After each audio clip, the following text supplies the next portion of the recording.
gonna go in live in just a moment.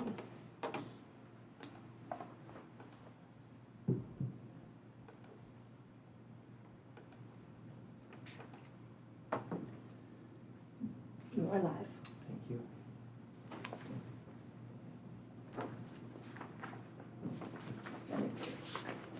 All right, good afternoon. This is the Coastal Permit Administrator hearing for August 11, 2022.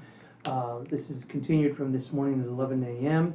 to 2 p.m. It is 2 p.m.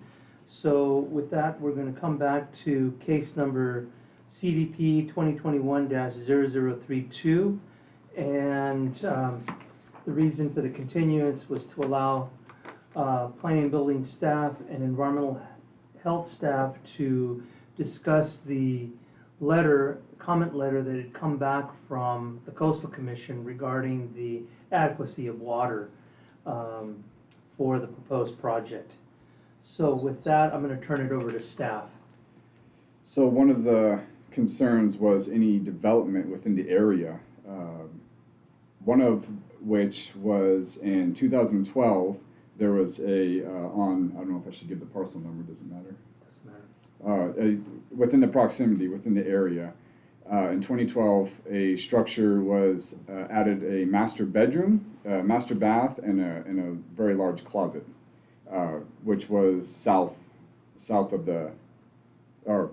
of the subject property. In addition to that, 1,000 feet, approximately 1,000 feet to the north. No, this way's to the south. Sorry, I'm getting backwards here. To the south, in 2010, a 2,500, almost 2,600 square foot residence was developed in 2010. But that was well over 1,000 feet on the other side of the cove. So I'm not sure how impactful that would be. But... And that's it for the development within the area. So I'll turn it over to environmental health. Thank you. I appreciate the time that you gave us, or gave me, to take a look at this case. I've got to backtrack on some of my earlier comments. Once I was able to read the file and the application, I realized that this is a proposal for the first home on a lot of record. And in those cases, environmental health does not require a proof of water. I know that there are times when the Coastal Commission has asked the Department of Planning and Building to require a proof of water. And in those times, environmental health has recommended a 17-hour proof of water test be run. And should the department wish to follow the Coastal Commission's directive for this case, environmental health would recommend a 17-hour proof of water, which I do not have on record. So if I may ask for the record, a 17-hour proof of water is basically pumping the water out and then letting the water just kind of run for 17 hours and determine that the well is producing water. The test is set up to stress the aquifer.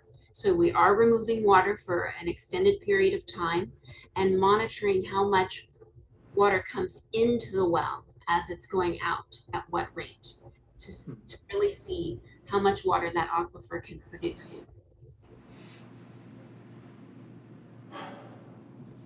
But environmental health would not recommend a water study for the first home.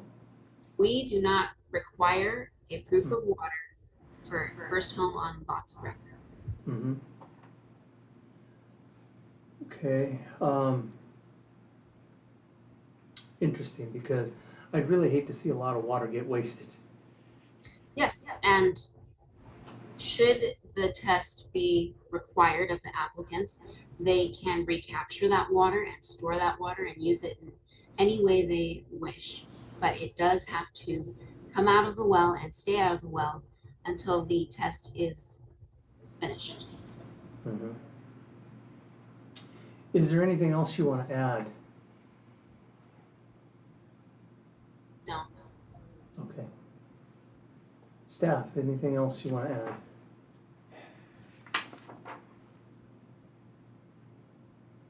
Nope, nothing at the moment. All right. I see that Vicky DeWolf has her hand up. I'll go ahead and ask her to speak. Hello, everyone. While we were on break, one of the things I looked at in the record was that there was a water test in 2016. And when I looked at that, I thought to myself, well, did they just throw a bottle down with some rope and pull up some water? Did they actually pump it? And so I was able to find out that Fort Bragg Plumbing did a water test on 3/30/2016, which was not that long ago compared to the previous well report. And that well was pumping 6.72 gallons per minute. So that's even higher than the original rate of 5 gallons per minute when it was in 2005. So the history is showing that there's significant amount of water in that well, and it has been consistent over history. I did email that just now to Matt from Fort Bragg Plumbing. It was an official email dated today, and it does confirm that the sample data was taken on 3/30/2016. Unfortunately, nobody's had a chance to review that, and you know, it sounds like some sort of a test was done. You know, and I hesitate to ask Environmental Health to weigh in on that because they've not had a chance to look at it. You know, I don't have any evidence in front of me. Could we add it to the record? It hasn't been reviewed, and so my thought would be to continue the item until everybody has had an opportunity to look at it.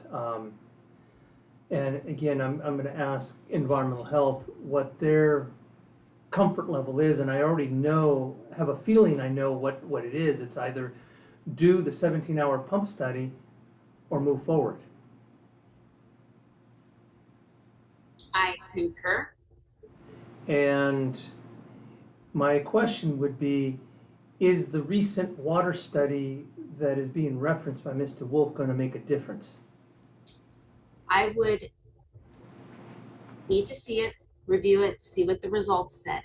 But in general, unless that test is stamped by a qualified individual that's identified in Mendocino County Land Development and Water Guidelines, then it will not.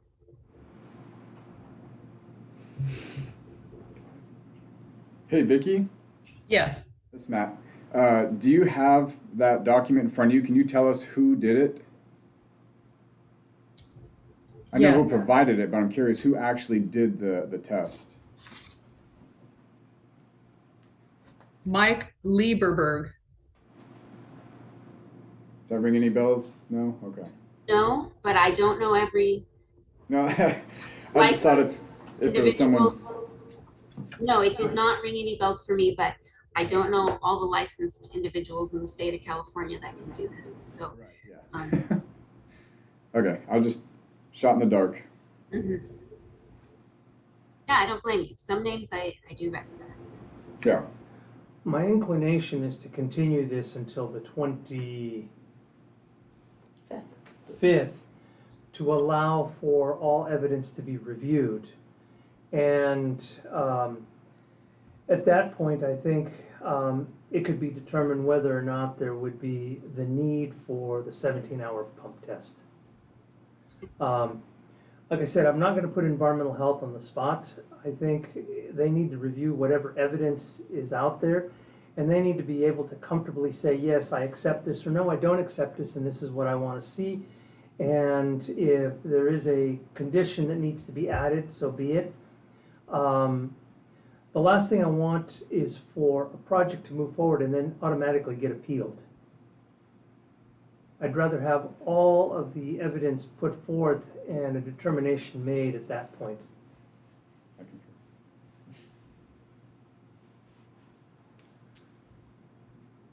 I understand.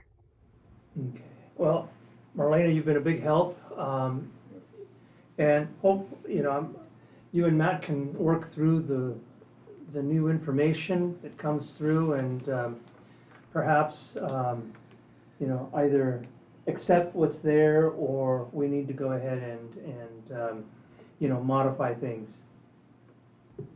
So I'm going to go ahead and continue this to August 25th. A date certain, does not need to be renoticed.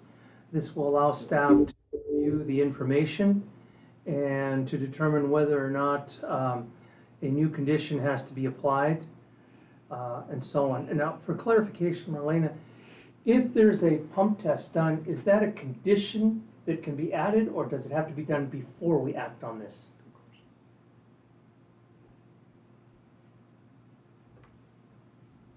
I believe the Coastal Commission would prefer this to be done before. I don't know the stance of planning and building. Environmental health accepts them after a project is approved, but environmental health is not requiring this proof of water. Right, okay. All right. We will try to resolve these issues or have staff resolve these issues beforehand, and so be it. So this item is continued to the 25th. All right, this moves us to item number 4, matters from staff. Staff have any matters they want to bring forth? Come on. No? Do we have any matters from the public? This would be for anything that is not on the agenda. Do not. Seeing none, I bring it back to the Coastal Permit Administrator, and for adjournment, I will adjourn the meeting at 2:11 p.m. Thank you, Marlena. Thank you.